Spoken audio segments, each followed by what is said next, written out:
live with. So I'll be talking about some work which I'm doing with Jyoti Mukherjee, a student at IISC, and some ongoing will be very little, but I'll mention a little bit of it. So let me start with an introduction. And of course, everybody knows, I mean, I think this audience does not need this motivation, but still, entanglement entropy is a difficult quantity to evaluate in quantum field theory, and there are very few exact results known. And evaluating it for gauge theories with gauge symmetry, as people in this audience know, it has been difficult, even for free theories, free gauge theories, free theories which admit gauge symmetry. It has been difficult. And the usual method has been that of the replica trick, and it has been, the most successful in 2D CFTs. Now, and there has been little study of, in fact, a little study of. Sorry to interrupt, Justin. I'm having trouble hearing you. Is this my internet or is everyone else okay? Abhijit, can you hear properly? Yeah, I can hear you as well as Justin well. I'm sorry, it's my internet then. Let's ignore. Please go on. Mine also fluctuated for a minute. Okay. Yeah, okay, I'll talk loudly and then let me see. Yeah. So yeah, as I said, So we were here, and I said it was a difficult quantity to evaluate, and there has been mostly, the replica trick has been mostly successful in 2D CFTs. And in fact, there are very few studies of the entanglement entropy of gravitons. And in recent times, there is this generalized entropy formula in which, it's a generalization of the Ryuta-Ganaki formula, in which there is this codimension 2 area, which we have to evaluate together with an entanglement entropy of all the bulk fields across that codimension 2 surface. And this includes gravitons in particular. And this formula has been recently used heavily. So it is an important quantity to study. And but we'll be very primitive in this. We wouldn't reach such levels, but we will just, as you'll see, will be very primitive questions in this about gravitons. Now, these motivations are of course sufficient to study the question of entanglement entropies of theories with gauge symmetry further. And initially, what we will do is restrict our attention to CFTs. And for CFTs, hyperbolic cylinder partition functions can be evaluated. I will go through this a little bit in detail. Can be used to evaluate entanglement entropies across a spherical entangling surface. So this is a long sentence, but I will go through this derivation a little bit. And it was actually initially put forward by these authors. So let me start with this initial approach of this hyperbolic cylinder method. So I'll generally outline this approach, and then we will apply it to various cases. I think some people might be familiar with it, but not many, and not all maybe. So let me just do it in a little detail. So consider CFT, capital D. It's important to remember we are in capital D dimensional CFTs, and we are looking at the T equals 0 slice of the CFT, and the entangling surface is a sphere of radius r. So therefore it will be a D minus 2 dimensional sphere. And to be explicit, here is the metric of the Minkowski space.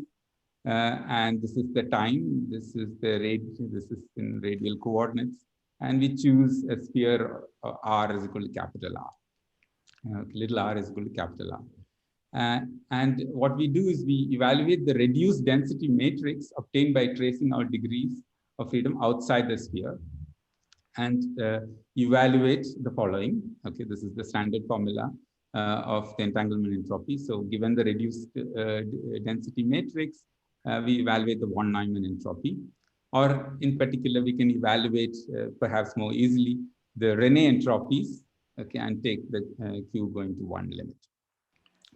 Sorry, Justin, can you just go back for a minute to the previous slide? Just so, okay, good. So just standard, and you look at R less than R. Okay, good. Thank you. Go ahead. And so this Minkowski space, yeah, so here is where some equations come, is conformal to the hyperbolic cylinder. I will see the connections, tell the connection more precisely a little later. But right now it's just, there is a conformal map which relates the Minkowski space to the hyperbolic cylinder.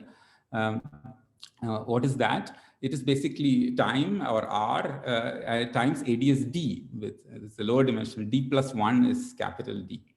And the transformations which relate it is the following. This time and radius are related to the tau tilde of the, time of the this space, the cylinder, hyperbolic cylinder, and the radial coordinate in this particular manner.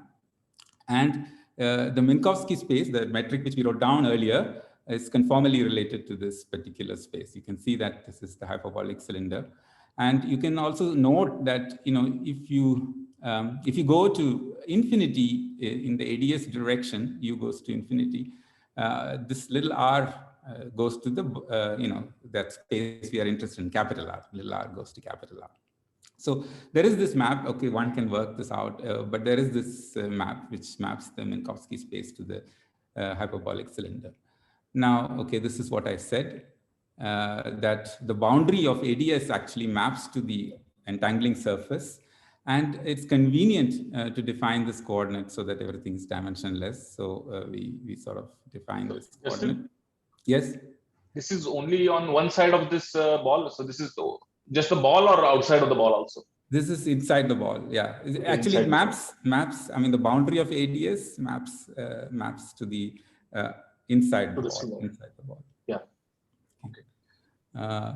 So it's convenient to define this coordinate. But if you want to compute entanglement entropy, wouldn't you need inside as well as outside? Yeah, you'll see how this works. This trick works. Let me just outline the method. Yeah, sure. So here, so what we would need, one way of thinking of entanglement entropy is that we would have to need the reduced density matrix rho d, which is traced outside the ball. But, and we can take the log, just imagine conceptually taking the log of that guy. Now, this is, you can think of it as Hamiltonian, and what was noticed by Cassini and so on, was Cassini and Myers and Huerta was known that it generates the causal development of the sphere in R less than capital R. That is, okay, it just develops, if you think of the sphere, the causal development, it generates this Hamiltonian, this entanglement Hamiltonian, generates, I will again explain it in a more simple manner later, but it generates this causal developments. So of the sphere for R less than capital R. Now, if you track these flows to the hyperbolic cylinder, just use the map and track it to the hyperbolic cylinder, this Hamiltonian, the entanglement Hamiltonian, generates just time shifts, in the hyperbolic cylinder. So it generates these time shifts.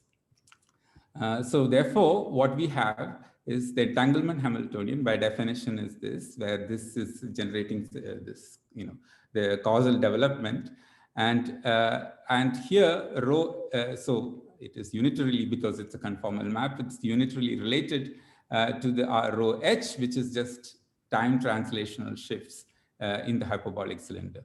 So U is the unitary transformation that implements this conformal transformation, and you can, the Hamiltonian responsible for entanglement is just time translations in the hyperbolic cylinder.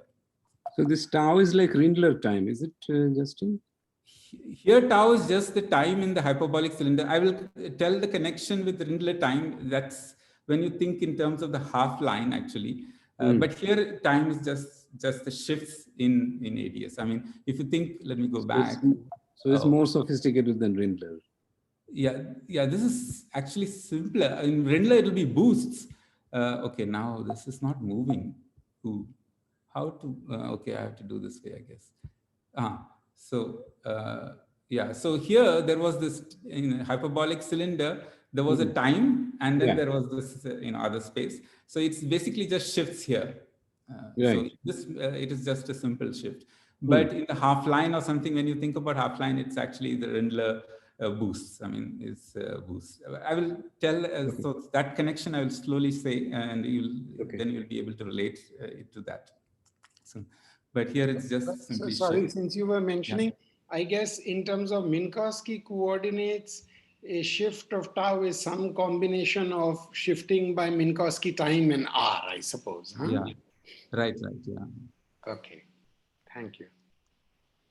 Thank you. So therefore, I mean, therefore then what happens is that if you want to evaluate the entanglement entropy, all we need is to calculate this, the Rene entropy, I mean this particular quantity, and which, because it is related in the hyperbolic cylinder to this, this Hamiltonian, which shifts in time.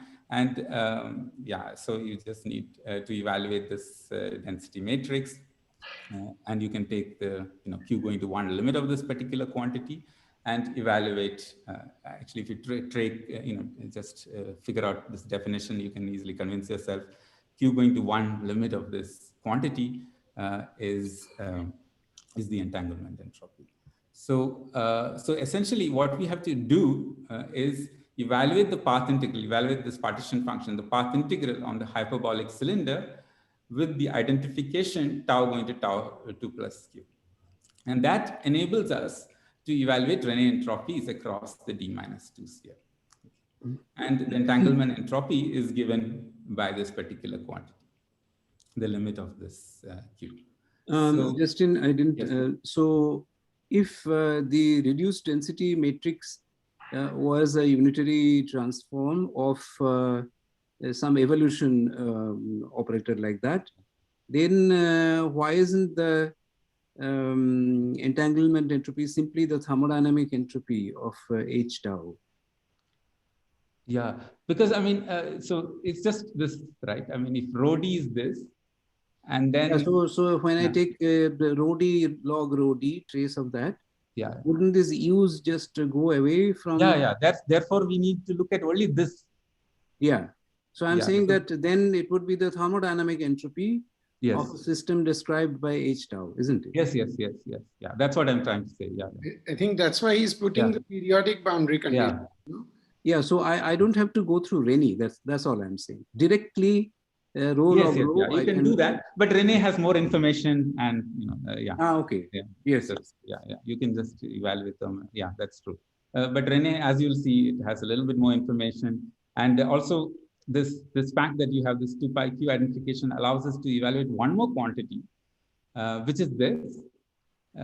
It's the conformal dimension of the codimensional twist operator, which creates this defect of entangling defect. Basically, it's energy density. If you think about it, it's like it's log z, and you're differentiating with respect to temperature because Q is like the temperature, as we just heard in this small discussion. And so you can evaluate HQ in that this essentially captures the energy density. So we can capture the evaluate the codimension to dimension, conformal dimension of this operator in this manner. Right. So therefore, it's very convenient. This map is very convenient, actually. But of course, you need to calculate this, thermodynamics of the space in this hyperbolic cylinder. So, Justin, sorry, maybe this is well known, but so in 2D CFT, these twist operators, they like sit at the two endpoints of a cut, and here in higher dimensions. They are codimension 2 objects. Their codimension 2 is one dimension. No, that's why it's a point. It's a point. So here they are codimension 2. They sit on that entangling surface. I see. So like if I'm doing a half plane, let's say. Yes.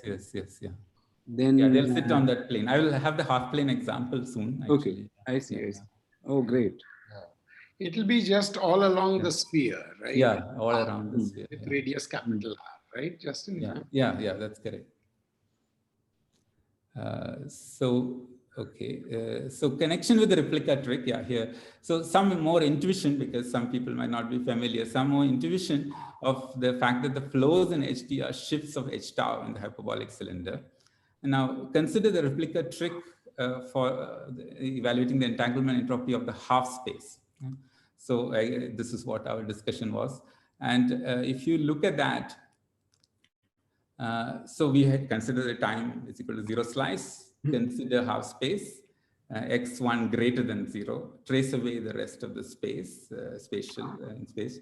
And the entangling surface is now a d-2 plane. And of course, this can be conformally related to the d-2 sphere, but right now it's just a d-2 plane. And the path integral of the reduced density matrix can be thought in this as a picture now. Okay. Oh, where is that picture? Okay. I had the picture in the morning and then the picture went away. Okay. Okay, so the picture was basically, a plane in which one direction was, I'm sorry, actually. You can draw with your Wacom. Right here. Yeah. Right now, I don't have the Wacom connected, but it is just a plane. It's a plane with a little bit a mouth on the x-axis, and so basically the mouth is where you have not traced over. The other, like I just chose the spatial direction x1 as one of the directions and the time as the other, and anyway. That now the reduced density matrix can be thought of as actually, angular evolutions, where it evolves along from the x-axis, it takes you and comes downstairs and it just leaves you there. And to implement this replica trick, basically you have to trace rho to the power p, q, and thus therefore this path integral is actually a path integral on the cone now in this way. Justin, this story I know how that works for the 2D CFT. Right. It works general actually. It works general. Yeah. So it just generalizes very simply. Yeah. You can calculate things as we will see using this. Just the Rindler coordinate, right? Right. The Rindler coordinate, in which the other things are just spectators. Yeah, just spectators. Yeah. Yeah. So as you said, your entangling surface is the transverse plane, right? Right. Yeah. So the picture is somewhere here. Here's the picture actually, and the mouth, and then basically when I take rho to the q, you have to join these surfaces together.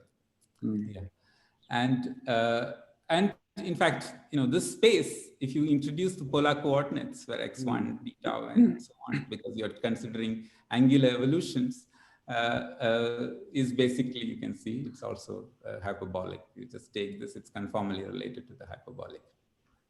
And the Hamiltonian corresponding to angular shifts basically these taus. Okay. So evaluating HQ, so suppose we were in this picture, the HQ, there's an alternate way of evaluating it by actually evaluating the expectation value of the stress tensor on the cone. Okay. Justin? And sorry.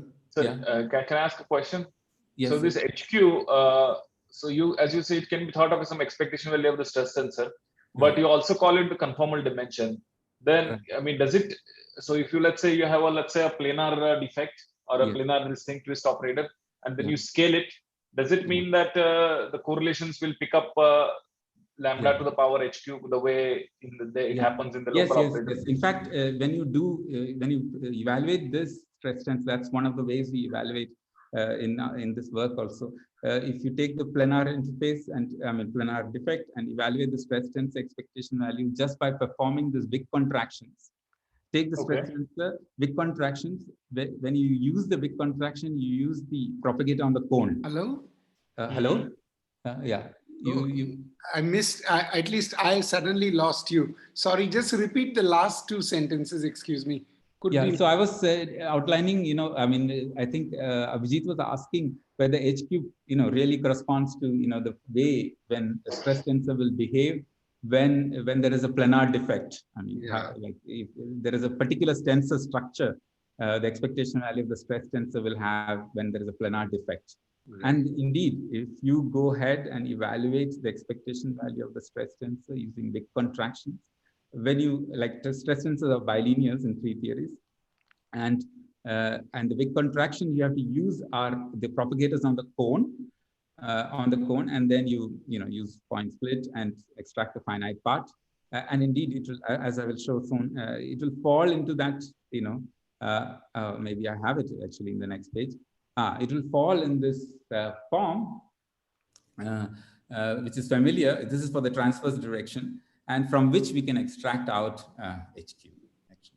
So in the planar kind of defect, it is really like what one is familiar with actually in conformal field theories, where you can extract out this HQ. Nice. And in fact, the other directions also exactly fall into the the tensor structure, which is consistent with the codimension to plane defect. And yeah, we can use this computationally too.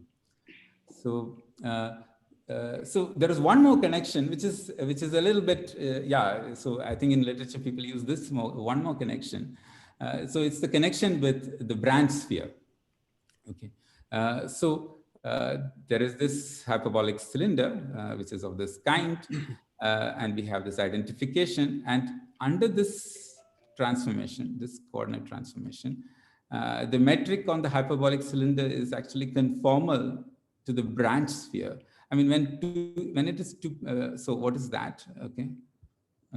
So it's roughly, so it's way of parameterizing the sphere.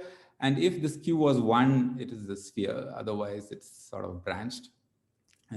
So it's also related to this. And partition functions on these spheres are also used to calculate. And this also will play a role in the story a little bit.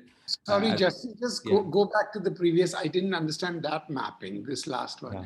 So this is, upstairs is the hyperbolic cylinder. And then you put in the sine U is tan phi. I see. And U was this complicated thing made out of R and tau, right? Yeah, I remember something. Yeah, okay. From the initial, in the initial. Yeah, it's okay. It's okay. Yeah, I see. Okay, interesting. Okay, thank you. Okay. Thank you. So this will also play, and of course generically, yes. Sorry, this branch sphere, can I think of this as a sphere cut along a latitude and then going around and around and around and glowing it?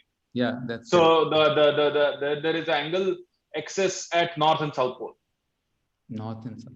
Yeah, I can't visualize. Is that how I should think of this branch sphere?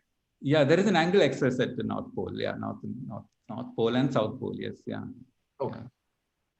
Yeah, I actually don't have so much geometry about this because I'll be using the other ones. But okay, let me tell you what we'll use here for. So okay, something that joins the poles. I don't know whether it's latitude, longitude. There's longitude. Sorry about that. Yeah. Okay. Fine. Sorry. So the entanglement across the sphere, I mean across this d-dimensional is expected to behave like this. This is the area law. I have used a dimensional less parameter. This is the area law.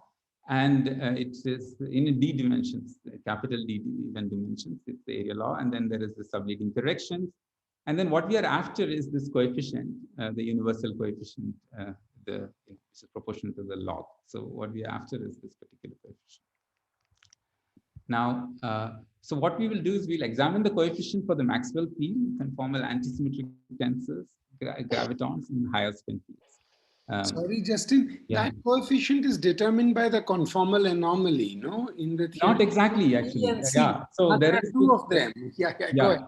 Yeah. So you know the story. We'll come to it soon. Yeah. Okay. But I see. Yeah. It is not. I mean, conformal anomaly, as you know, gives the entanglement entropy together with some non-extractable part. So while, as you will see, the hyperbolic cylinder gives only the extractable part. Is that right? Yeah. Oh, that's very interesting. I didn't know. So that's what.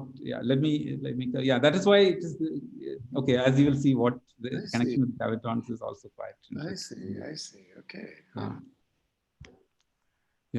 So the Maxwell field, the conformal antisymmetric tensors, and the linearized gravitons, which are not conformal. I mean, this is not conformal, of course, but let us see what we will get when we do the hyperbolic cylinder calculation, and the higher spin fields, and this is also not conformal. Okay, this is conformal. These two are conformal, and that will set set standards a little bit. And so we'll start with Maxwell field in 4 dimensions, which is well known actually. Which is well known. Free scalars is something that is already done, or sorry. Free scalar fields Yeah, it's already done. And I thought everybody is so good at it. I didn't want to present that. Yeah, it's done and it's well known actually. I can mention while I do Maxwell field, I can sort of mention exactly Maxwell field in this particular way. It's not done. I will show you why. But free scalar is completely done. I think initially it was started by Klebanov, Sachdev, and Savdi and some one Fufu, I think. Yeah. So those are the authors who deal with it first, actually. You have to take the conformally coupled scalar and do the analysis. Actually, we will see how I can point out where the free scalar thing will come in. I didn't want to present that because it might run over. I mean, time and so on. Yeah, so I just went ahead to the Maxwell field. But presumably, for you, Justin, if it's a massless scalar, you could probably do it too if you are able to do linearized gravitons. Right. Yeah. Okay. Just Okay. Yeah. So the Maxwell, it has been well studied in the literature, but this will serve as an example of this gauge fixing method we will develop actually. Okay. So the action is, of course, very familiar to everybody, and it is invariant under this gauge transformation, and we are taking it in this background metric of this kind. This is basically ADS3 times this S1. So to fix gauge, we developed some methods which was actually developed just for ADS. Earlier on by us actually. So that is the method we'll adopt, and it's very convenient. It's for free theories on this particular space. So what we do is we decompose A mu into A tau, and on these ADS3 directions, we write it as a perpendicular component and a longitudinal component, a transverse and a longitudinal component. This I are directions along the ADS3. Okay, so this perpendicular component is such that this is equal to 0. And sorry, is there any? Okay, so so under gauge transformations, actually these transform as if you just go through the gauge transformation, you will see that A tau goes to del tau epsilon, and this one remains invariant, and this one just shifts. This is shift. Okay, it's just by using the gauge transformation, you can check this out. Okay, and then if you substitute this change of variables in the action, so you start with that Maxwell action, and you substitute this change of variables, you will get this particular thing. Okay, so this is the transverse. All right, the transverse. So it has time derivatives on it. Okay. And it picks up a mass because there is a curvature on the ADS3, picks up a mass. Okay. And the longitudinal also hangs around. Here's the longitudinal. And it always comes with time derivatives. Okay. And here there is a longitudinal thing and A tau hangs around. Now, in arriving at this, we have integrated by parts. They dropped the terms using the condition like this. Justin, doesn't phi and A tau appear in the combination that it's like A tau plus del tau phi or something? A tau. I mean, the gauge invariant. I mean, there is,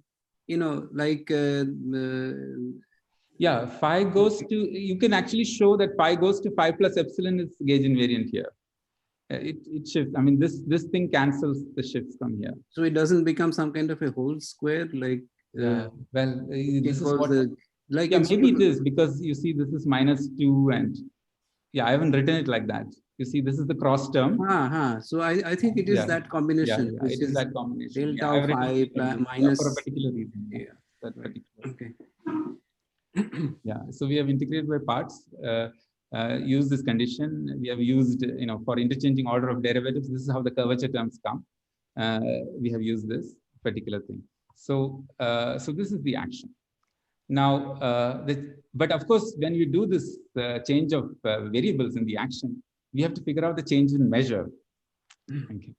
And the change in measure is this particular. So we are going to A tau, AI gradient plus this longitudinal field, and start with a canonical measure. Okay, we just normalize this. We define the measure such that this is 1, and expand these things in the exponent. And when you expand this mu term in the exponent, you get this particular term, okay, by integration by parts. Okay, and therefore, if you assume the Jacobian to be J to change measure, and change variables here, you can conclude that J is actually proportional to the determinant of the scalar Laplacian on ADS3. Okay. So it's basically the scalar Laplacian on ADS3. So that's the change in measure. I'm confused. Why is it ADS3 now? Because we are in 4 dimensions. Oh, sorry, I should have said that. We are actually in 4 dimensions. So S1 times ADS3. Yeah. The hyperbolic cylinder is S1 hyperbolic times. cylinder is, yeah, S1. Yes. S1 okay. times ADS3. You're right. Okay, thank you. Got it. So this is the Jacobian.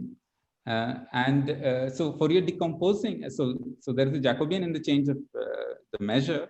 And of course, you can just separate it if you think of what Fourier modes along S1. So there is a change, imagine decomposing the measure for every mode n, then you have a change in for n not equal to 0. So basically, I want to separate the 0 modes, Kaluza-Klein modes, and the non-zero Kaluza-Klein modes. And there's a change in measure for in each of these sectors. Now, let us discuss the non-zero Kaluza-Klein mode first. So we fix the gauge in this, for the non-zero Kaluza-Klein modes, we can fix the gauge A tau equals 0 because A tau shifts as A tau plus del tau epsilon, and you can choose epsilon such that A tau is equal to 0. Because del tau makes sense because del tau is non-zero in that non-zero Kaluza-Klein mode. And this results in the Fourier-Popov determinant of del tau, because A tau shifts by A tau plus del tau. And so therefore we can introduce the determinant along with the delta function. Okay, this is standard. So there's the delta function and there's the determinant. In the path integral at the cost, basically it's unity. We are introducing unity. That's familiar with all the students. And so the partition function becomes the following. Okay, so this is because of the change in measure. Okay, and the Fourier-Popov determinant. You remember the change in measure gave us the determinant for the scalar. True. And this is the Fourier-Popov determinant. Then I integrate the A tau because A tau is basically constrained to be 0. So A tau disappears from the action. And let's go back to the action. You had this term, okay, the longitudinal mode. So you had to integrate the longitudinal mode, and therefore there is a determinant of del tau squared and and this Laplacian in the denominator. So that's this green, okay, which actually cancels the change in measure and the Fourier-Popov determinant. And then what is left behind is the transverse mode. So that's del tau squared. It had the kinetic term from the Kaluza-Klein modes. Then Laplacian on ADS3, the spin 1 Laplacian on ADS3, and a mass. So it cancels and it just becomes this very nice transverse integral. This is what I've said in words. Basically, A tau, there's a delta function constraint. The measures are changed. The change in measure just cancels off the without Fourier-Popov determinant cancels off the determinant coming from the longitudinal mode, and we are left with a very simple expression. And this is the expression. So this is the spin 1 Laplacian on the transverse ADS3. And except that this is n not equal to 0 because we use this crucially when we fix the gauge and so on. So now let's discuss the n equals 0 case. So that is the 0 mode of the Kaluza-Klein. So for that, you can see because A tau goes to A tau plus del tau, epsilon or whatever the gauge. But in the zero Kaluza-Klein mode sector, there is no shift. So it's actually gauge invariant. And the action actually is quite simple for n equals 0. Actually, all the delta terms disappears, and it's quite simple. Okay, and the gauge invariant is just because it is independent of phi. You have an integral to deal with, but it is totally invariant under phi going to phi plus epsilon. It doesn't even appear. So we just introduce a delta function to fix it, and there is no further Popov determinant for this particular case for n equals 0. And if you do using the measure change in measure, so here is the change in measure for that, and you have to integrate a tau, and the n equals 0. So we have this transverse and the a tau mode, and you see the integration over a tau is actually now cancelling the measure, the change in measure, the determinant due to the Jacobian there, and the rest remains same. So basically, it just continues what we got for n equals 0, because the n not equal to 0, we had a delta squared, and now we don't. It just continues for. Sorry, Justin, I'm a bit confused. The integration over eta, won't it give 1 upon det minus del 0 to the half? Yes. Yeah, that cancels. Oh, actually, sorry. This is a half here. There is a half here. It's a typo. Okay. I forgot that. Okay. Yeah. So that cancels. Yeah. So the mechanism for cancellation here is slightly different in the 0 modes, but again, it cancels, and we get this transverse determinant. So in all cases, you basically get the transverse guy, right? Just the transverse, spin 1 transverse freedom on ADS3, So so that's what I've written. So basically, in all cases, the resulting partition function is a complete.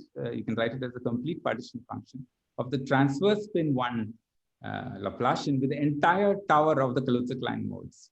Okay, so the entire tower is there, and there is a mass. There's a particular mass.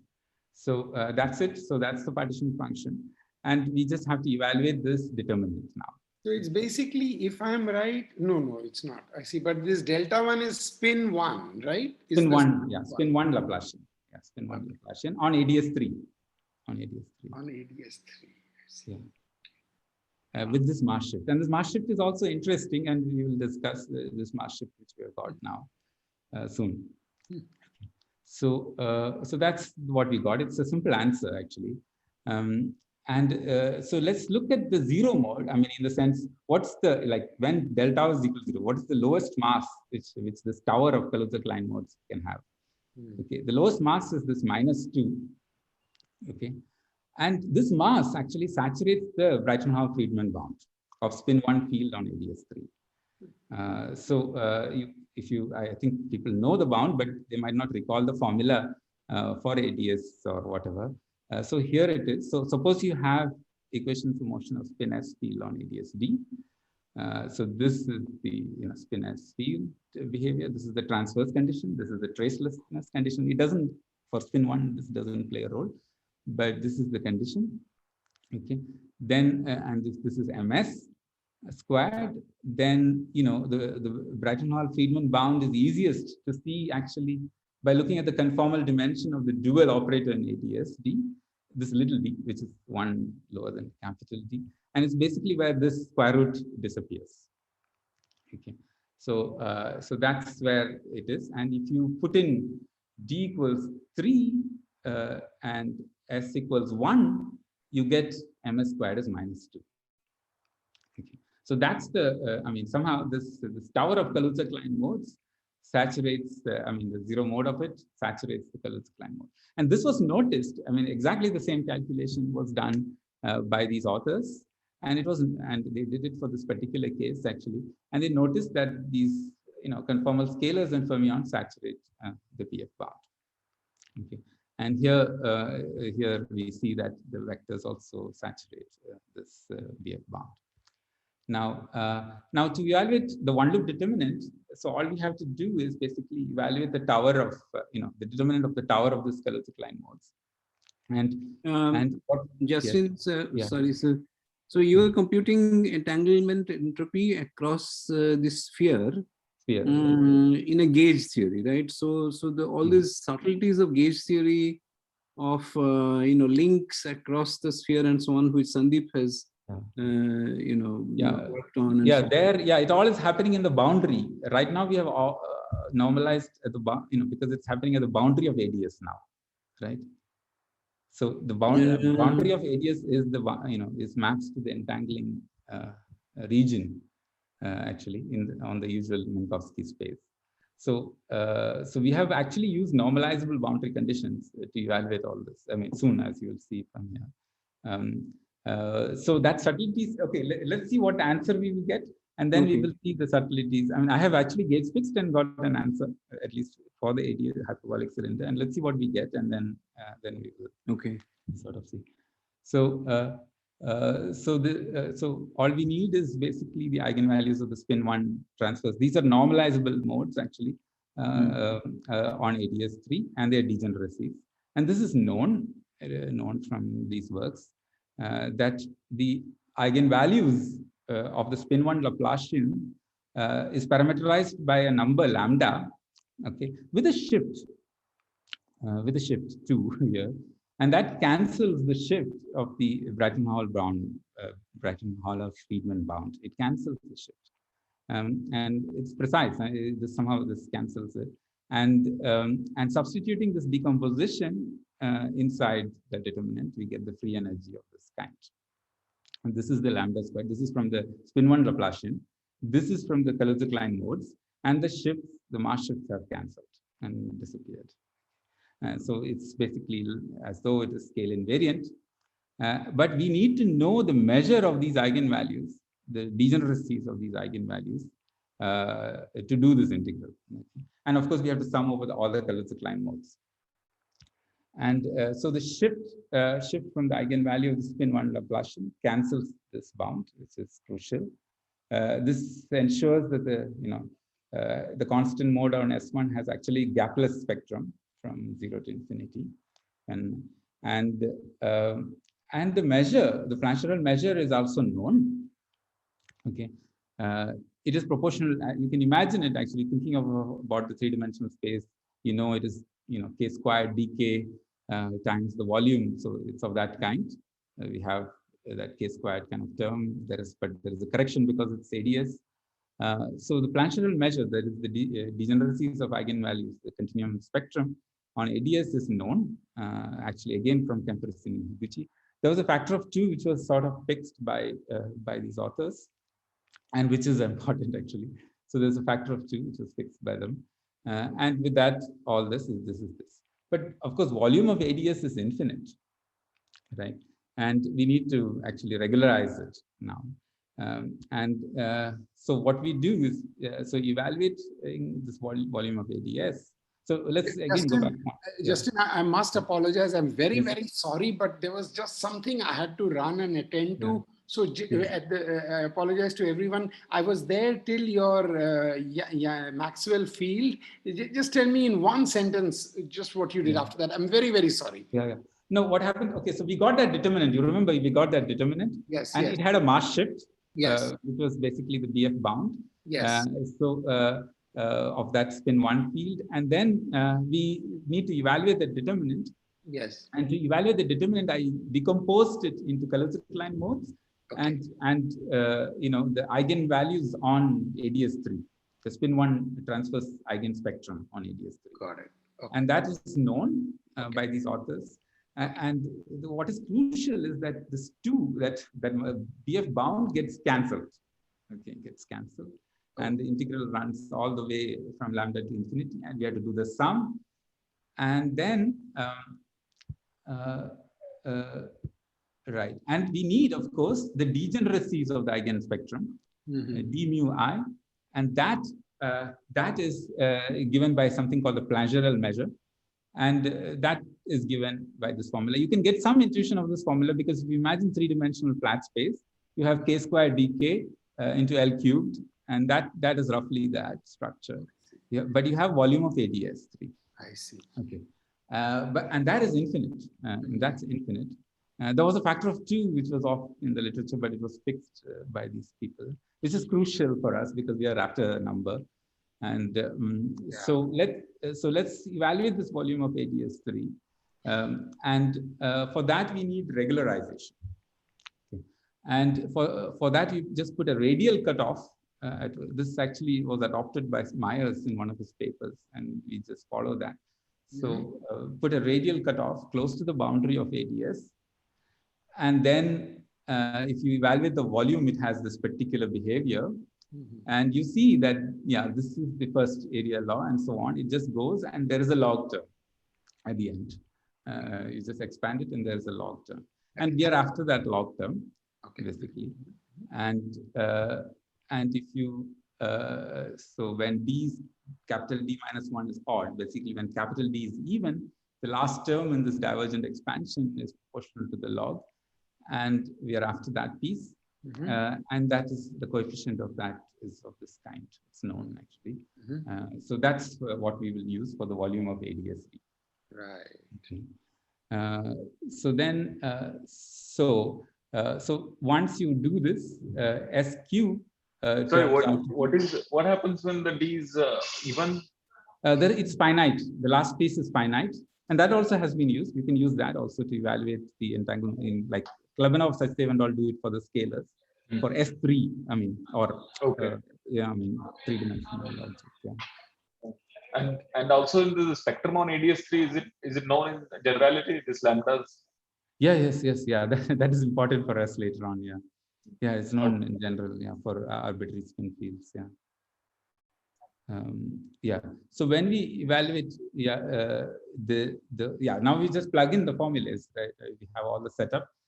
We perform the sum of the Kaluza-Klein modes, and perform this integral. Plug for the volume of ADS3. Use that particular formula, and you get 16 by 45 log epsilon. Usually it's written by some r by epsilon, so they put a minus sign, but I've put the epsilon above. So 16 by 45 is the answer which we get. And sorry, here, maybe in this formula where is there is lambda there, but what is this being integrated over? Then what is the d mu I? Yeah, lambda is the integral. So d mu 1 is this object. This one. Oh, okay. It's the Plancherel measure. It's the degeneracies of eigenvalues on ADS3.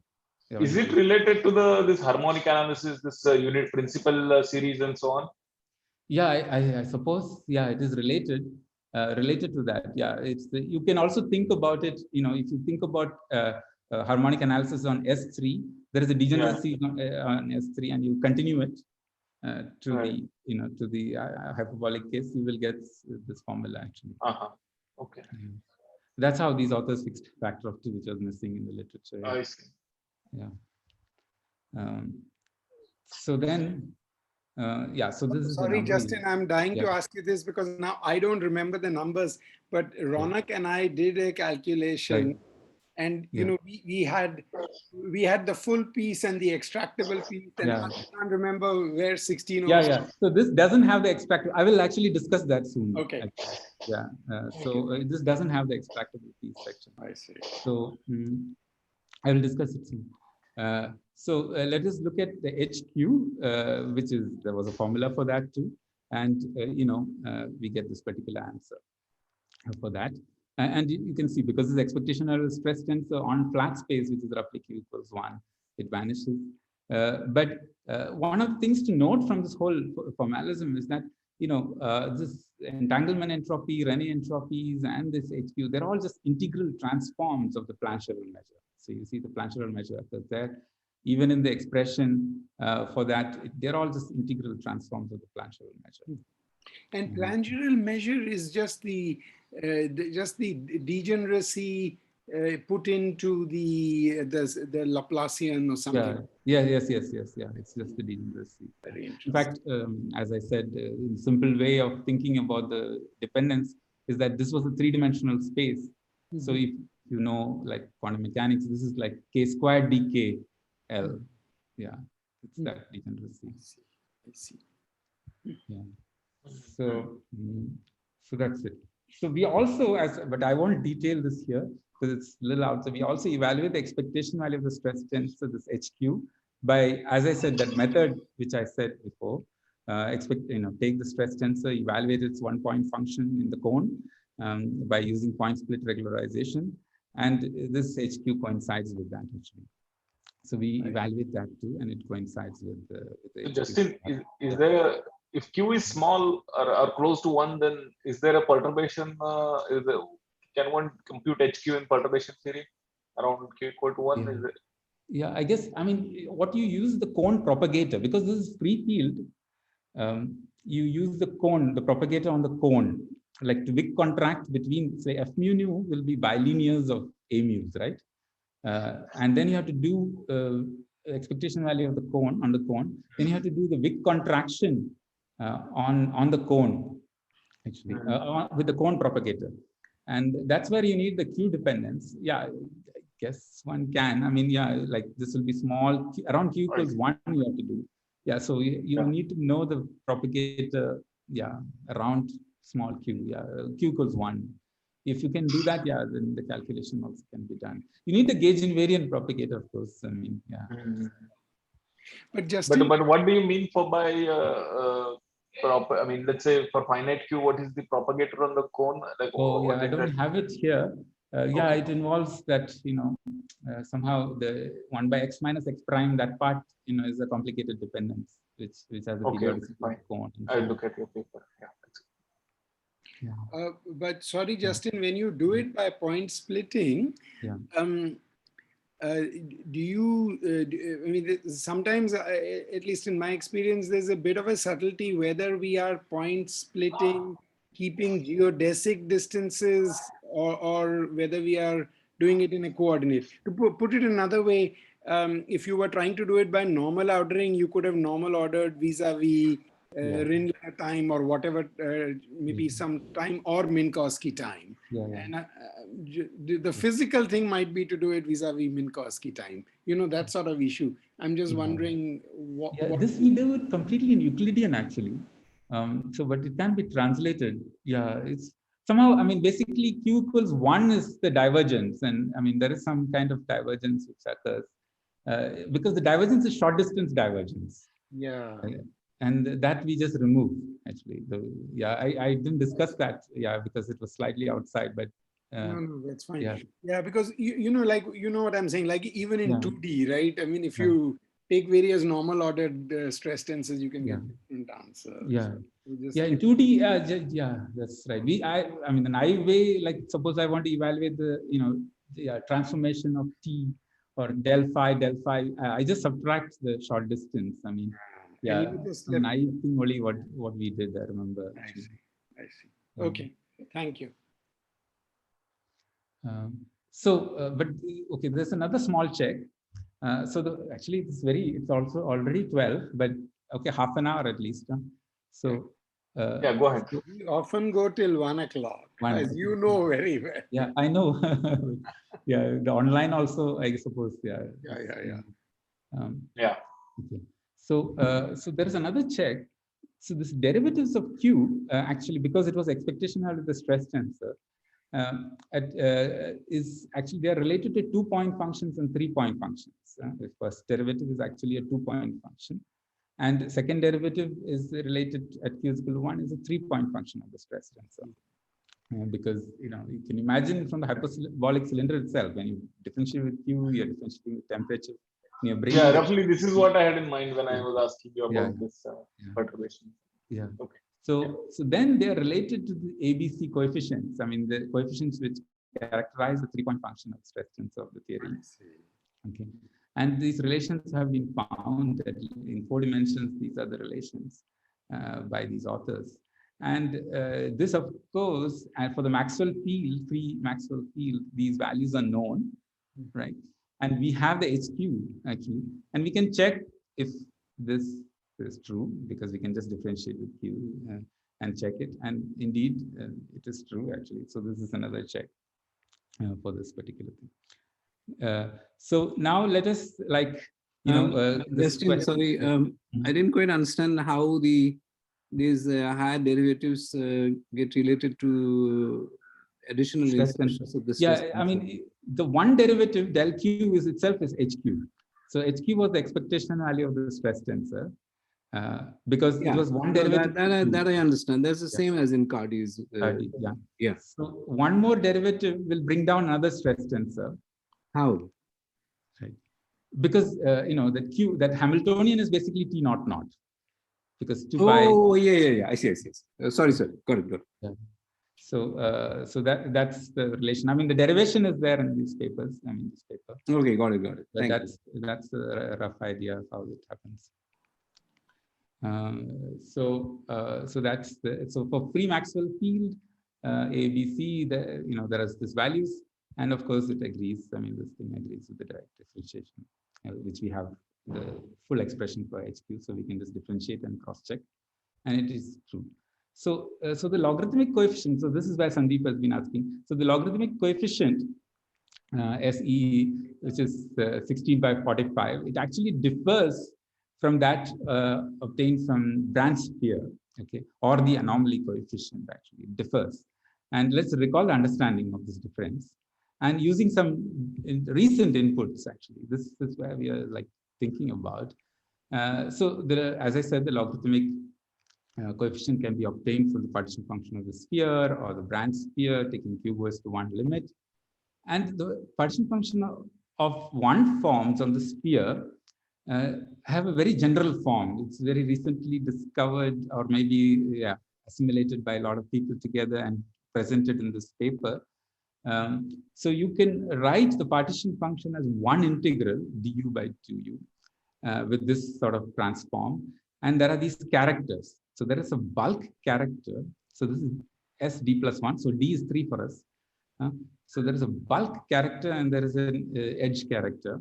The bulk character is essentially like, you think of the ADS characters, which is basically, e to the power of some, Q to the power of some delta. And then this is the L minus 1, how many dimensions come. There is a way of thinking about it, but there is an edge character, which is 1 dimension lower, 2 dimensions lower compared to the bulk character. So there are 2 contributions actually in the sphere partition function. So there is this edge part. Now, and to extract the log term, all you have to do is look at the 1 by u coefficient of this expansion. Sorry, Justin, so I get bulk and edge correct. For the sphere, would the edge mean something living on the boundary of the sphere, or So for SD plus 1, okay, the sphere would be D is 3. So this is 1 dimension lower, 3 minus 2. I mean, so it's like S. I mean, I don't know. Only on literally on a 1 dimension object. Actually, it's not 1 dimension. You see, okay. So let's look at the usual one. So the characters are weighted. Suppose it was S4 as it is coming in. So they're weighted by this D, which is 1 dimension lower, like 3 in the denominator. 3. So, I see. Because in that sense, I got it now. So this is the S2 character actually. S2 character. Okay. Yeah. I see. No, I'm sorry. I keep interrupting, but because we had found an edge. Yeah. You had found this character. You had found that this is the added piece. This is I see. I see. Yeah. Very interesting. Yeah. Wow. Go ahead. Sorry, but where is the angle dependence? So this is the partition function on the branched sphere, right? Yeah. This is So where is the angle of the branching or the covering number? No, I have actually put Q equals 1. In this case, you can actually extract it even at Q is equal to 1 limit directly. You just have to look at the Q equal to 1 means there is just the ordinary sphere. Yeah, right? ordinary sphere. That's why I called it 1 form on SD plus 1. But then why should there be an edge dependent? I mean, I would have thought then there is no edge because it's just an ordinary sphere. Yes. I'm a bit confused. So why should there be? Right. Yeah, you can extract it even from the ordinary sphere in this particular case. There's a reason for it, but I didn't want to present the branched one because again, it takes you a little bit out. So I just want to present the sphere one directly, actually. Yeah. So, but you can think about it as so branched ones, there is a small modification of this and you will get the branched ones. No, I was just thinking that in the Q going to one limit, that the edge should go away, or is it just the no, the edge remains in the Q goes to one limit. Yeah, the edge still remains in the Q goes to one limit. Yeah. Because Q equal to 1 is conformal to flat space, right? You said Q is equal to 1 is, yeah, Q is equal to 1 is conformal to flat space. Yeah. Which would be conformal to sphere. So that's why I was thinking that maybe the edge goes away. But the edge modes, that sphere partition function is independent of the branching actually. That's independent of the branching. I don't know how to see it because it just depends. Let me explain it. Maybe then it will be clear. Yeah. Let me just explain. Then we come back. So if it was branching, there will be some affecting of the bulk character, but not of this edge actually.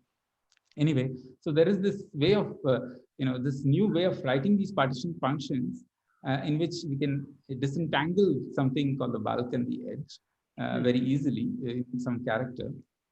And the log coefficient is just extracting the 1/u term of this.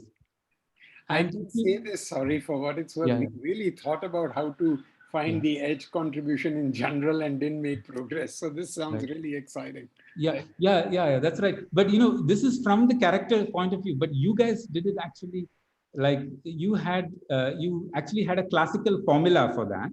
Yeah. Okay, let me explain. Okay, go ahead. I won't interrupt. Yeah, it's very exciting.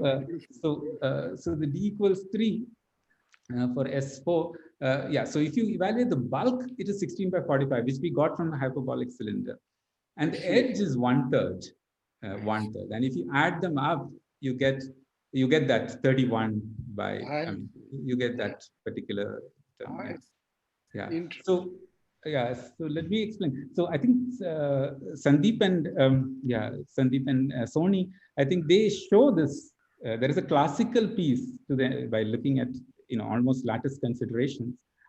They show there is a classical piece to the entanglement entropy, and this is purely classical, and you cannot create Bell pairs from it, and that actually contributes to this 1/3. That contributes to the 1/3. And the way they evaluate, to recall, was that they assumed the classical pi is distributed normally using some radial components of the electric field, and then they just evaluate pi log pi. They have to find this radial 2-point function, and so essentially the classical piece is different sectors enabled by the normal component of the electric field on this entangling surface. And it does not contribute to mutual calculations, and it does not contribute to the extractable entropy. And therefore, it is not physically relevant. That was the conclusion. And they had a way of extracting out, but not in this, because they didn't have this character thing.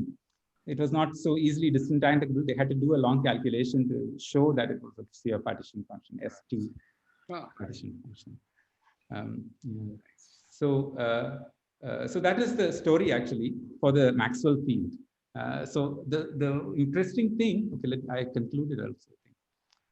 The conclusion is that hyperbolic cylinder method evaluates the entanglement entropy.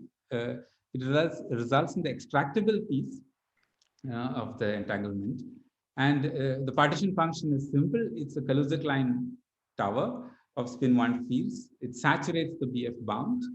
And it's, if you think about those expressions, they are just transforms of the Plancherel measure. And the HQ sort of agrees with all these things. And the sphere partition functions or the results due to anomaly calculations differs from the hyperbolic cylinder by these edge terms. And the edge term, I think, as the conclusion, does not contribute to the extractable entanglement. I see. And just to once digest it, if you did it in the hyperbolic cylinder, you would not get the extra edge terms, right? If I understood right, Justin? Oh. Gosh. Oh, what happened? Oh, sorry. I'm back. Hello, can you hear me? Yeah, I could always hear you, but Justin is... Yeah, Justin is frozen. Justin lost contact, I think. Oh, I thought mine went bad.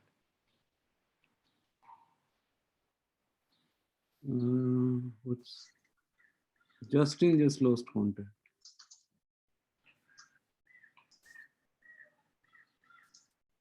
Let me call him.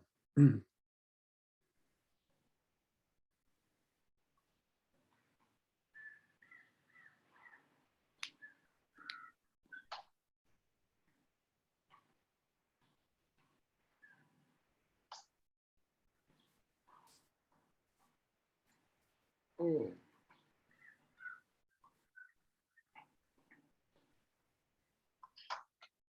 Hi, Justin. Did you lose contact? I see. Okay. Yeah, I can see you. Yeah.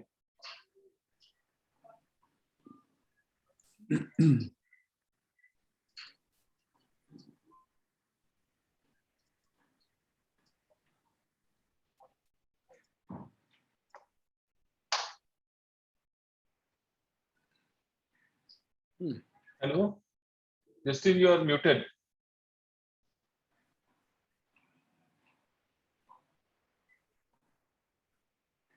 Hello? Justin, you are muted. You are muted, Justin.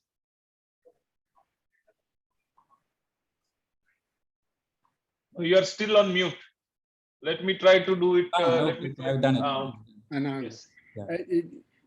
Sorry, Justin, just before you go ahead, just so I make sure I've internalized it, if you work on the hyperbolic cylinder, you don't get the extra edge contribution. Yes, yeah, we don't get the edge. And I'm just curious about one thing, because, I was always curious about this, but couldn't drive it through. But I want to ask you, of course, you've done the free U1 case, but it seems tempting to say that the same will be true for a non-abelian gauge theory. That is, if you worked on the hyperbolic cylinder, you will not get the edge pieces and just get the extractable answer. What do you think? Yeah, I think so, but I don't know. This gauge fixing is very tuned to free theory, actually, the way the gauge fixing was done. I see. Yeah, I mean, but I'm sure there are better methods which we can do. I think there was a method for S1 times S3 developed by Shiraz and Ahroni and all, which can be used, I think, on the hyperbolic cylinder. Yeah. I see. No, because then the next question I was going to ask you is, in the context of ADS CFT, where we use the Ryu-Takeyanagi surface in the bulk, there was always this question in my mind. We can talk later, but just to ask it here and you can come back, is it was giving the replica trick, but the replica trick, if you did it one way, includes an extractable, non-extractable piece. If you do it another way, now, as you've shown beautifully, it doesn't. So which one agrees with the Ryu-Takeyanagi surface? Right. I mean, I haven't seen the holographic points actually calculation, but if the holographic one gives the anomaly coefficient, then it is not. It doesn't agree with this. Definitely not. Right. Yeah. Okay. Yeah. I think I had checked. It gives the anomaly. You're right. Let me go and check again. Maybe we'll be in touch on this offline. Okay. And try to see, because I'm not sure I fully settled it. Yeah, the anomaly will have the non-extractable. Non-extractable. That's correct. Okay, thank you. Go ahead. One question, Justin. Yes, yeah. So this HQ also one can get from sphere partition function? Yes, yeah. HQ also can be got, yeah. But I mean, the reason it sort of works for that is because the other one does not have Q dependence. The edge modes don't have Q dependence, and so then it maps, then it agrees, actually. I see. Okay. So the two form in AD D equals 6. And I won't go through the details. I mean, the gauge fixing procedure which we developed can be actually used for this. And it is quite nice when we use it for this. It really assembles itself very nicely. So it follows similarly as the case of the Maxwell field. Now it is S1 times ADS 5, the hyperbolic cylinder, and tau is identified as tau plus 2 pi q.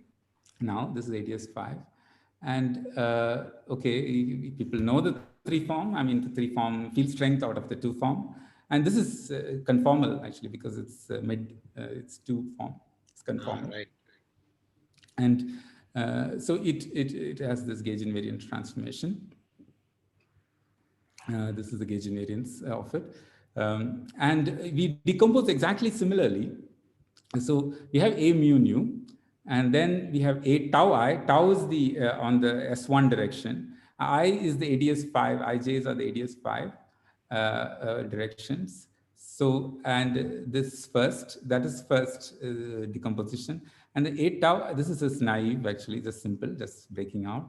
8 tau I is written as perp plus the gradient, plus the gradient piece. And similarly, Aij is written in this particular manner. So there is a very similar breaking down, so that we write down the gauge invariant part and the other longitudinal parts. There's a very similar process. We have to find the measure changes, the Faddeev-Popov determinants, and so on. And in the end, actually, in the end, we again arrive at a very similar sort of expression for the determinant. So it's minus del tau squared, the 2 form acting on the 2 form, the Laplacian acting on the 2 form with a mass shift. Okay, and so similar, very similar. And the mass shift in this, and this is basically a determinant, one loop determinant of the tower of the Kaluza and Klein modes with a mass shift. Okay, and this is of course the Laplacian acting on the 2 form. And the mass shift is actually, again, it satisfies the BF bound of the 2 form on ADS5. And it cancels. You can see that this is the general form. It's even the 1 form, which is actually a spin 1, even the vector falls into this class, like 1 and D is 3, and it falls into this class. So the mass shift satisfies the BF bound. And again, you go through the, the eigenvalues of the Laplacian of the 2 form, which is known again by the work of Camperesi and Higuchi. The eigenspectrum is known. The eigendegeneracy is known, actually.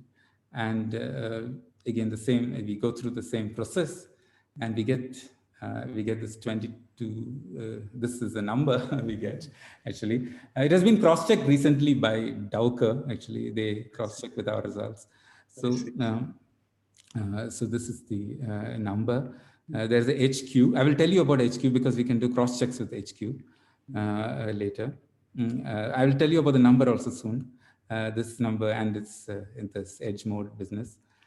So this the Rene entropy of HQ are again the same pattern. They are integral transforms of the Plancherel measure, and here it's co-closed 2 form. You can call it co-closed because del of that form, del mu, a mu, f a ij is 0.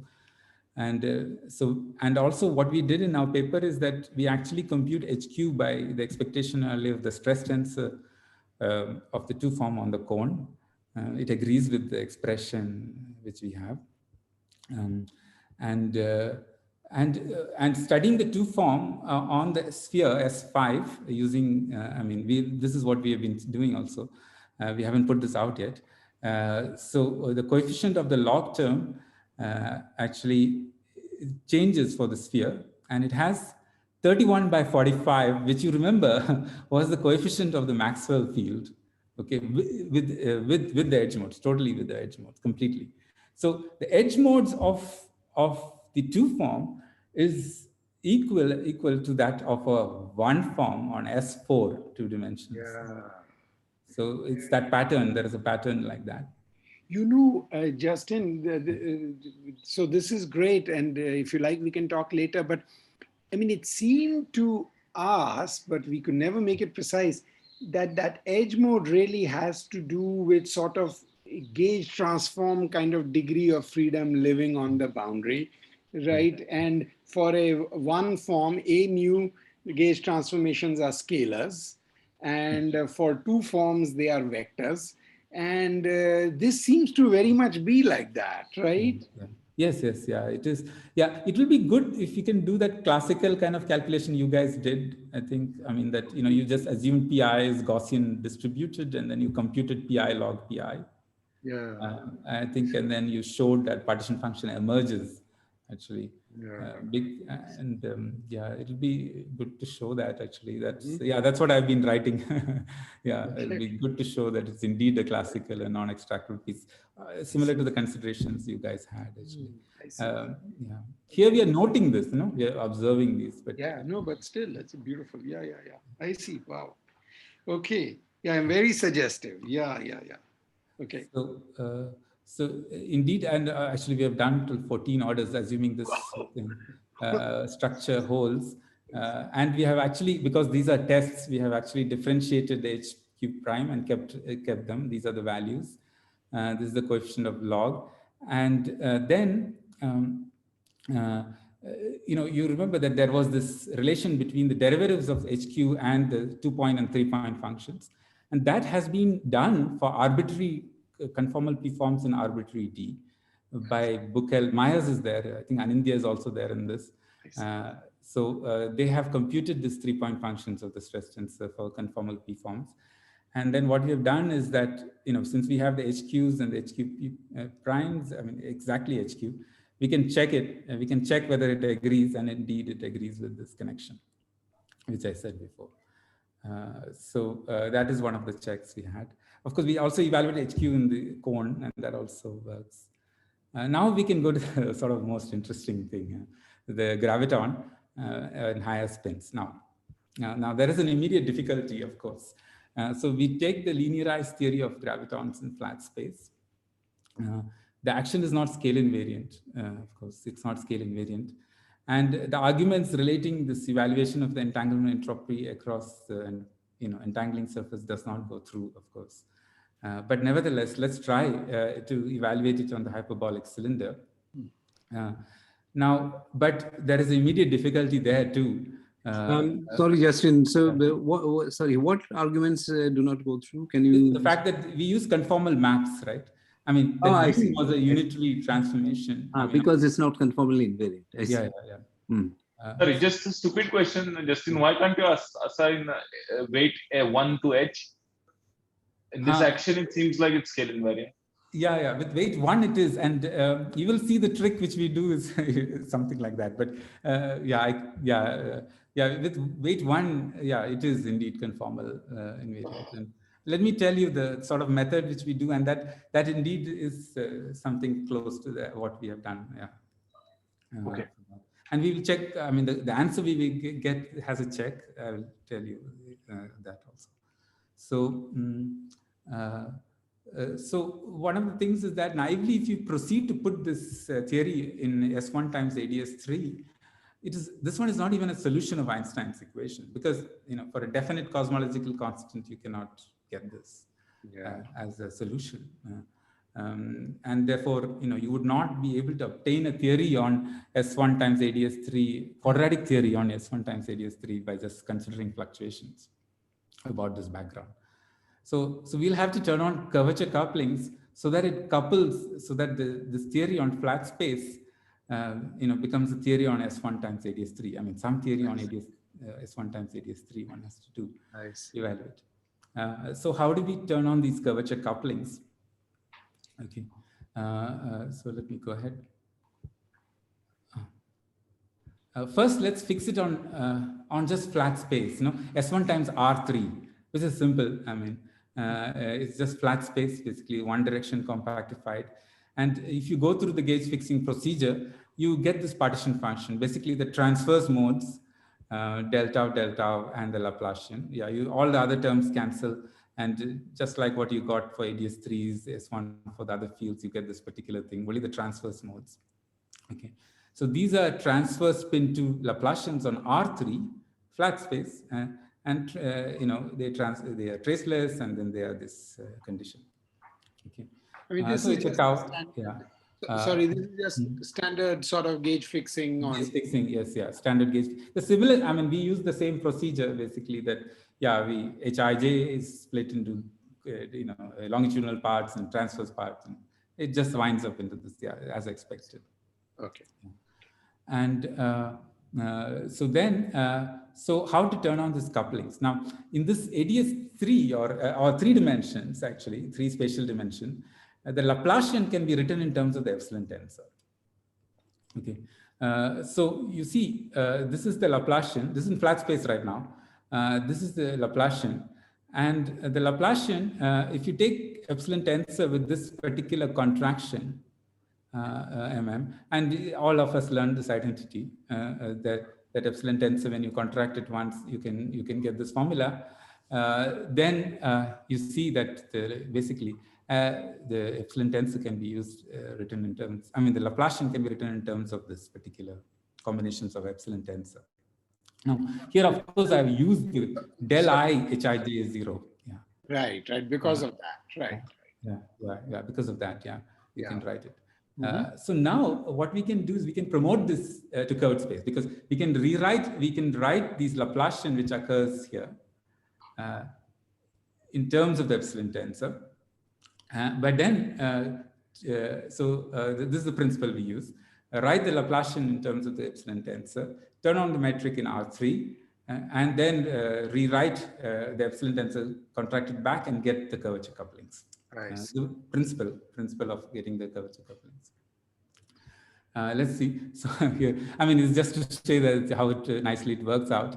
So, so there is this epsilon tensor. Yeah, now we have the G's, and then we have this, but it comes in the opposite order. L is here, I is there, J is there. L, J is contracted, but then you have to invert the order. And when you do that, curvature couplings come about. I see. Yeah. And then there is this curvature coupling that, which gives you a mass, and there is a del squared. Okay. Mm-hmm. And this together, this mass becomes -3. Okay. The mass becomes -3. Mm-hmm. So essentially, so we have used this condition. We have also used traceless condition. Whenever this curvature comes, you can put ADS3 curvatures. You can put R is written in terms of metric in a very simple manner. So you can use the the fact that it's Einstein space. And we have used this condition. We have used the traceless condition. And this principle, it's a principle to determine the curvature induced mass. Now, the mass turns out, when you do this way, it turns out to be -3. And of course, as you would suspect now, this mass is the BF bound for the spin-2 field on ADS3. So that's that. Sorry, Justin. And in fact, again, the action consists of a tower of traceless transverse spin-2 fields, and the BF bound is this for this in D equals 3 is this particular manner, and this way of introducing the curvature couplings saturates the BF bound. And again, let's proceed as before. The eigenvalues are known. Hello. And of course, Justin, can I ask you a question? Yes, yeah. Sorry, what is this principle? I didn't quite understand. Why is this principle? Would you say something more about this way of getting the right? Because I didn't know. I mean, so if you start with S1 times ADS3, it is not even solution of Einstein's equations. So yeah, right. But why is this the right thing to do? Yeah, well, okay, let's see the answer, what we get. Yeah, so basically the answer, so this is one way of introducing the curvature couplings, fine. You get a curvature coupling and it turns out to be the BF bound.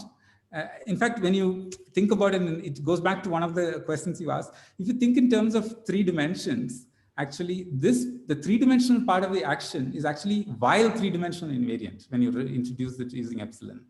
Mm-hmm. So it has that particular property. We have noted that when you introduce it using this epsilon, it's almost like if it's a vector, you can think that this is like the Chern-Simons kind of squaring the Chern-Simons term actually.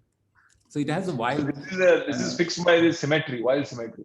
While symmetry, yeah. In curvature couplings are fixed. Yeah, this is particular case in 3 dimensions. Yeah, it has that particular property that we noticed. So, and then it has this dimension 1 there. It has the dimension 1. Yeah. But Justin, just to understand from the underlying 4D point of view, you're working with root GR plus some additional curvature terms and then linearizing. Huh? Right, yeah, that's correct. Yeah. Got it. Yeah. Thank you. Yeah, it's a prescription of fixing that coefficients of that curvature terms. Yes, yeah, I understand. Mm-hmm. Okay, nice. So, Justin, is it like you are using ADS3? I mean, you are using some kind of a background field gauge in which the background field does not have to be a classical solution. That is done sometimes. Okay, I don't know that connection actually. Yeah, I don't know. Yeah, I mean, for us, it's sort of very pedestrian. I don't know. I have to think about it whether it is. But I think if I understand Gautam, what he has done is he has added extra curvature terms in the action so that after linearizing, Yeah. the linearized approximation is the correct one in this ADS3. Yeah, correct one is what, yeah, it naturally winds up in this with this correct DF bound. I mean, it's some kind of equivalence principle, right? I mean, if you know it with R3, what could it possibly be in the ADS3 background? So, like, yeah, wherever there are derivatives, covariantizing. Covariantize, exactly. Yeah. Covariant. Yeah. Covariantize with minimal, I mean, normally covariantization would have given rise to minimal couplings, but now you also have curvature. So that's confusing me a bit. Yeah. I mean, the second line I'm comfortable with, but okay, the second, yeah. All of them are, yeah, it's sort of, yeah, we start with this basically. Yeah. You start with that, okay, agreed. And then just follow through. Yeah. Okay, all right. So, but how does it fix this problem of S1 times ADS3 not being the solution of Einstein equation? Yeah, well, so the theory we get, I don't know whether we can derive it just from, taking the solution of Einstein's equation and fluctuating it. Okay, so it's some, in 4 dimension, it's some different theory, not Einstein. So if you do that, we tried it very hard actually. If you do that, you need to shift the mass of the graviton. Yeah. I see. I thought that's what you were doing, that you added, besides root GR, some additional curvature terms. Then you, when you linearize, you take that conformal factor away and come to S1 cross ADS3, you get whatever. Actually. Yeah, but yeah, precise terms, you can add many curvature terms. Yes, that's true. Yeah, so precise coefficient and all, we don't know a priori. Right. Yeah. Right, but but don't you get a set of coefficients for which this will work? Just we will get. No, but why is those why the fact that, I mean, are those terms going to be necessarily covariant in 4 dimensions? Because this is some 3-dimensional way of getting it, right? Yeah, this is a 3D. Yeah, I don't know how. Yeah. So do you necessarily it will be get like a this massive from covariant? Yeah, I don't know. Yeah, we thought of it as a massive graviton in 4 dimensions, actually. Oh, I see. Yeah, we thought of it as a massive graviton in 4 dimensions. For that, the actions are very complicated and gauge fixing is very hard, actually. Yeah. So that's how we thought of it in 4 dimensions. So, Justin, I didn't understand why your manipulations lead to some unique result, because normally, if you is this the only way of doing it? I mean, yes, one way. I mean, you can, I don't know. I mean, because of this connection, between Laplacians and epsilon tensor. Yeah. I can't think of other ways for this. Once, if you use this connection, if you use this connection, there is no other way. But Justin, now I'm a bit confused. So, what is the 4D theory about which we are linearizing? Then it is. I don't know precisely. Actually, that one. Yeah, it's some massive graviton theory. Okay. Which such that when you gauge fix it, you should get the BF bound. Yeah. Okay. Yeah, precisely. We just realized that there has to be a massive graviton, and when we kept on gauge fixing it, of course, when we just naively do the gauge fixing on an arbitrary surface which doesn't satisfy Einstein's equation, it all breaks down. So we need extra mass and this is the only way. Let's see what we get actually. Yeah, interesting. Yeah, so it falls into the same pattern as, of course, as what we have been seeing for the other gauge fields. Okay. And so the BF bound in this case is S+1 actually, and for the spin S, and the curvature coupling induces this mass. This particular way of introducing curvature coupling introduces mass which saturates the BF bound. And let's go through the same procedures, eigenvalues, and of course it cancels, this thing cancels that BF thing. And again, the free energy, okay? And it is important that it was a BF bound, and again, because it's a gapless spectrum, what one gets is a gapless spectrum. The measure, Placherel measure is known. There's a factor of 2, which was fixed by these authors. we can evaluate this entanglement entropy, and we get 61 by 45 log epsilon. And this actually agrees with a calculation done by these authors recently. And let me say their calculation is entirely different. So let me tell you their calculation, at least outline their calculation. Okay. What they did was they quantized the linearized theory, in radial coordinates. Okay. And they identify the gauge invariant modes. This is exactly like the way they were doing scalars and vectors also.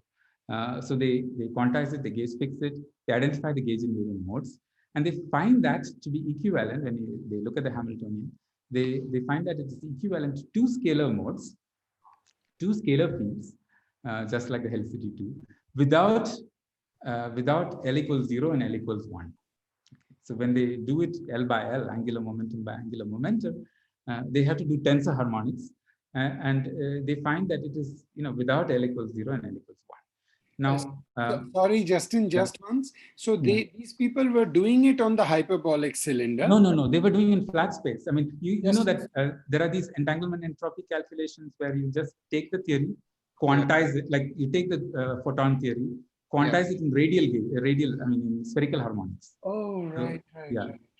And then you get a Hamiltonian. Once you gauge fix, you get a Hamiltonian. But then the Hamiltonian you can identify with a scalar Hamiltonian, a Hamiltonian of the scalar theory, like two scalars.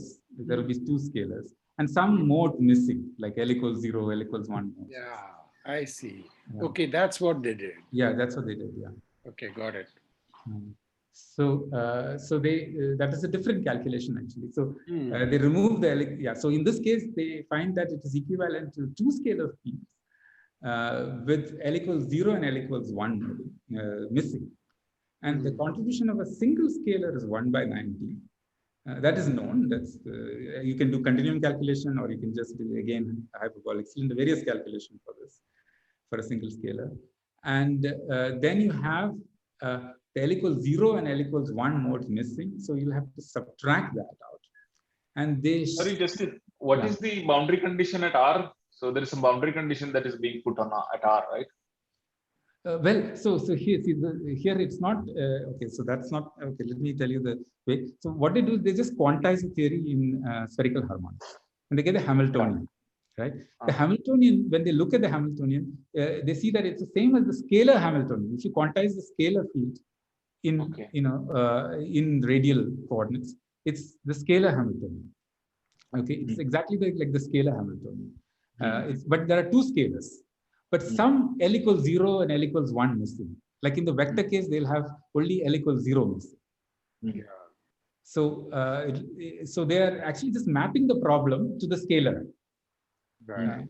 So they're just mapping the problem to the scalar. No, but finally, if you want to compute these things, you are taking the region to be a ball of for the scalar, for the scalar theory. For a scalar, Then you want to put some boundary conditions there. And so on. Yeah. So it's actually for the scalar theory, at least in the hyperbolic cylinder, it is normalizable boundary condition. I see. So you just think of that as a scalar theory now. Yeah. And do the same thing that you would do in a scalar theory. Okay. Yeah, because they mapped the problem. What they did was they mapped the problem to the hyperbolic, to the scalar theory. But they have to some of the modes are missing actually, like L equals 0 and L equals 1 mode is missing. So they have to evaluate that one separately and subtract it out. And what they show is that these modes are like identical to half like massless scalar, 2D massless scalar on a half line, and they subtract that out. That they know, and that also can be evaluated by Cardi methods actually. And so when they subtract it, this, so this is the L equals 0. This is L equals 1. There are three modes because 2L plus 1. That is 3, and it is that counting actually. When they do all this together, they get 61 by 45. I see. So, Justin, this calculation is, of course, done, as you say, just by radial quantization, and they are literally starting from root GR about flat space linearizing and doing it, right? Yes. Yeah. And it seems to me that perhaps your additional terms also that you may want to add to get to that nice Laplacian in 3D finally, probably from the 4D point of view, at least if they involve additional R and so on. I mean, if you're starting from a flat space background, it doesn't matter in a sense if you have those additional R's. Right. I mean, is it like that? Yeah. And therefore it you could end be up... actually, yeah, we have to, yeah, it could be. I mean, I don't, yeah, I mean, you know, we like, yeah, it was, yeah, we thought of many ways of like getting it, but maybe, yeah, it could be actually. I see, but it's very interesting that these two with this subtraction, these two match, exactly. The probably will agree with the edge. That formula of that formula. Okay, right now, okay, that's what I'm going to tell about the edge modes. Okay. Yeah. So this doesn't have edge modes, of course. From the examples, this shouldn't have edge modes because this is the hyperbolic cylinder. Yeah, so, that's true. That's true. No, but their calculation, this also doesn't have, because it agrees. Like even their calculation for the photon this way, it doesn't have the edge modes. Doesn't have it. Huh? Yeah. So now it's a bit strange. I see. Okay, go ahead. Yeah. Sorry, just just hold on. No, go ahead. Finish your sentence, please. Yeah, I'll just finish. So, so 60. Yeah, so it agrees with the hyperbolic cylinder calculation. And what about the higher spin? I mean, this was just spin 2. Sorry, can I ask a question before that? Yeah. So just to understand this, you can think of this as a, let's say you find a spectrum in radial quantization, and now for each mode you know what the answer should be, and then you add up the contribution of all of that. Yes, you can do that. Yeah, you can do that. Yeah. I see. Yeah. Okay. You can do a lattice calculation and you will get this. Yeah. This is sort of along the lines of what Srednicki did in yeah. But here they don't explicitly use the lattice because they just map it to the scalar, and the scalar has been done. Right. True. So has this method been used to compute non-abelian gauge theories, let's say very, very small coupling? No, actually, no. Sorry, non-abelian gauge field, I meant, yeah.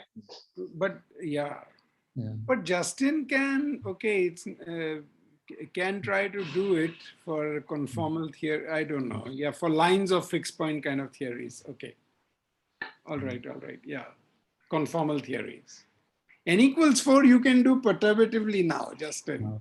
Okay. No, but Sandeep, I thought the conformality is not really used here, right? Because if you phrase the problem this way, it's a graviton, and we are interested in. I mean, we are just trying to go beyond. But conformal theories are a lot of structure, so I think that right. No, but if you phrase the problem as finding the entanglement entropy in the radial ball, then you just work with that frame, right? Now you don't need to change the coordinates to some other hyperbolic this thing and so on. So in that way, you are not using conformal symmetry anymore, right? If the problem is really phrased as a but the lattice is quite involved. That calculation, I think one of my students, that student tried it.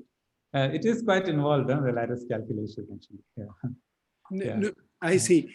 No, but perhaps, now we should postpone for the discussion, but just to ask Abhijit's question, let's just go to the hyperbolic cylinder, as he's saying, never mind the conformal transformation part, and take a non-abelian theory with some small coupling. Can't you repeat your the first part of your talk for the gauge? It can be done. Perturbation theory. Yeah, in perturbation theory, it can be done. Yeah. Would be. Okay. Okay. Sorry. No. Go ahead. Okay. Can we generalize this to arbitrary spin? And of course, we start with this. This is the gauge fixed action again in flat space. So this is the transverse. This is the symmetric tensors on these R3 directions. And then again here, the Laplacian can be written in terms of the epsilon tensor, exactly the same way. And the transverse condition actually kills one of the terms.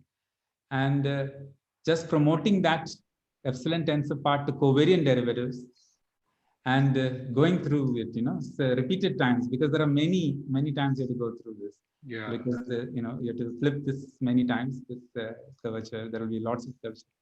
And you indeed get the correct mass. You get the mass which is agreeing with the BF bound. this way of getting the mass. So we get this particular term, and we get this shift. We can again go through the flash error measure calculations and so on, and arrive at the entanglement entropy, and we get this answer, spin-dependent answer like this, and it agrees with the conjecture. Actually, they made a conjecture based on some counting analysis. They made a conjecture that this should be the arbitrary spin answer, and it does agree with that.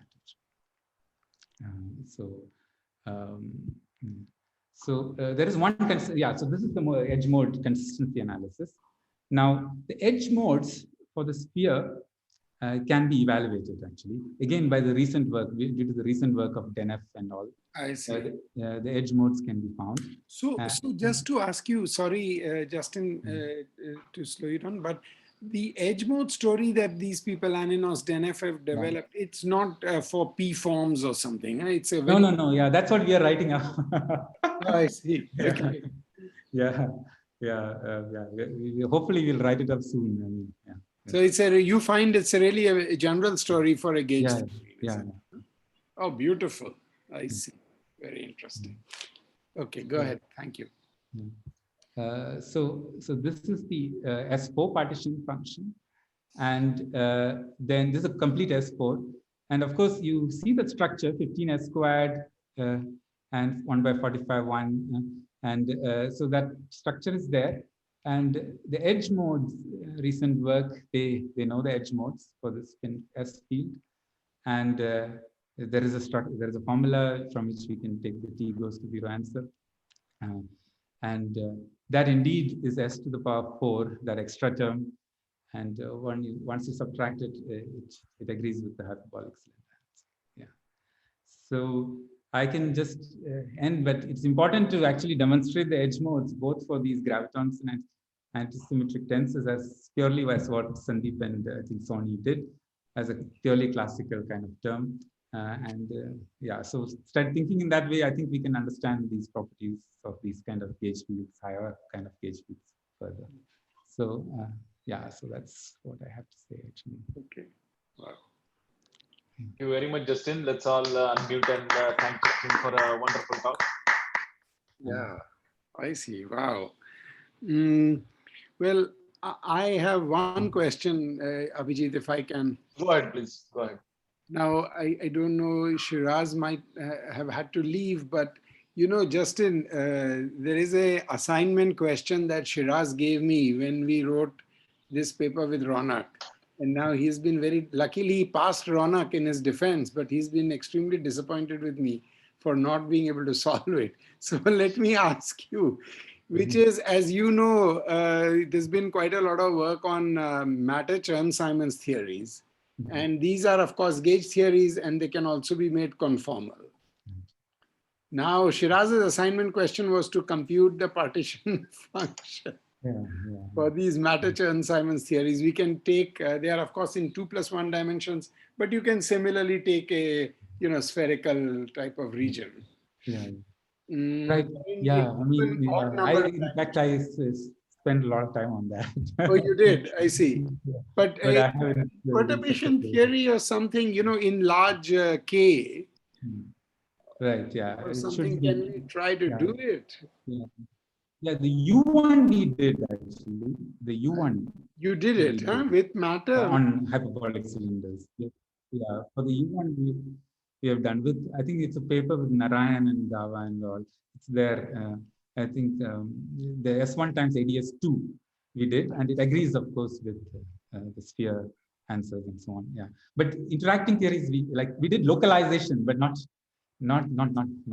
I think just these theories. Yeah, but localization we did actually, and that agrees. Sorry, this is for supersymmetric things, or? Yeah, supersymmetric things. Supersymmetric. Yeah, U1 we just did plainly as a trial example, but the rest was all supersymmetric. I see. But with U1, could you have added matter without supersymmetry, just out of curiosity? Yeah. No, yeah, that was again by this kind of gauge fixing was very special. It was, but we can try actually. But I didn't do it. I didn't think in that way. I was, yeah, one could try actually.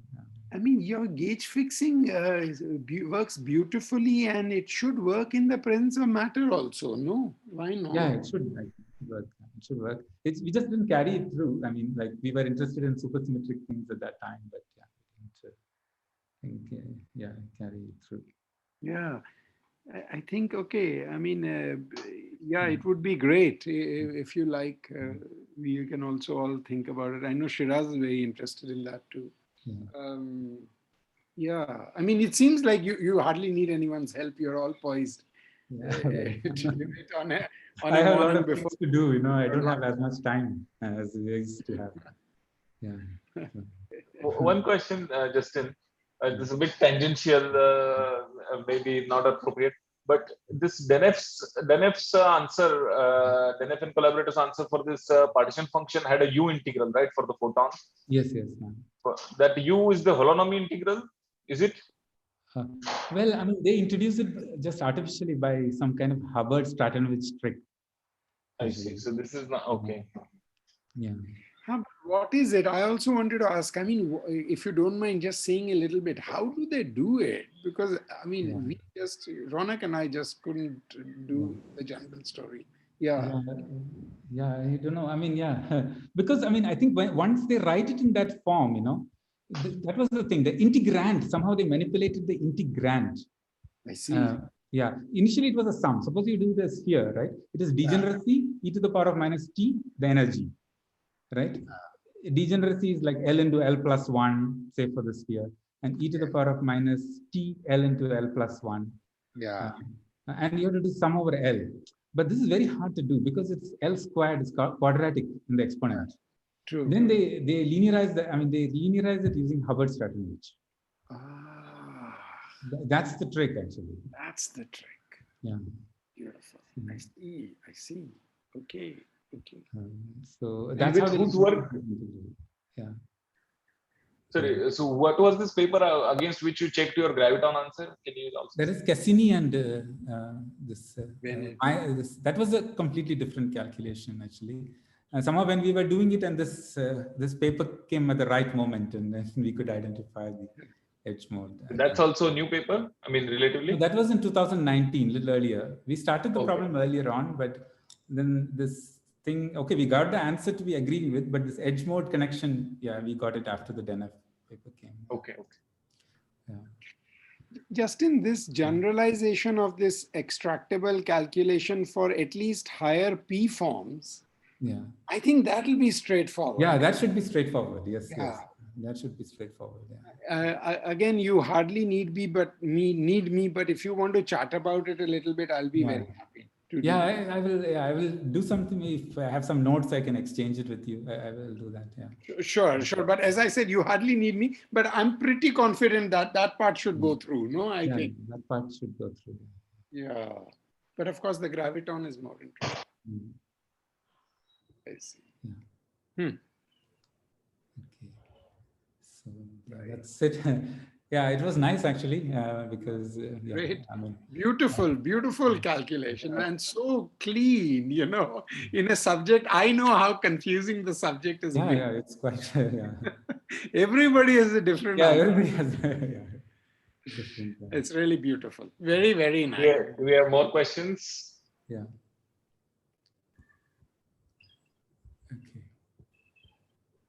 Okay, hopefully we can meet sometime soon. Really meet. That would be really nice. Yeah, right. Fantastic. Okay then. Thank you. Okay, if no more questions, let's thank Justin again. Lovely talk, Justin. It's really a wonderful talk. I mean, I'm a complete outsider, but I understood a whole of a lot of things. Oh, beautiful. Yeah, I should also say the same. Yeah, exactly. Thanks. Yeah. Bye. Thank you very much. Bye.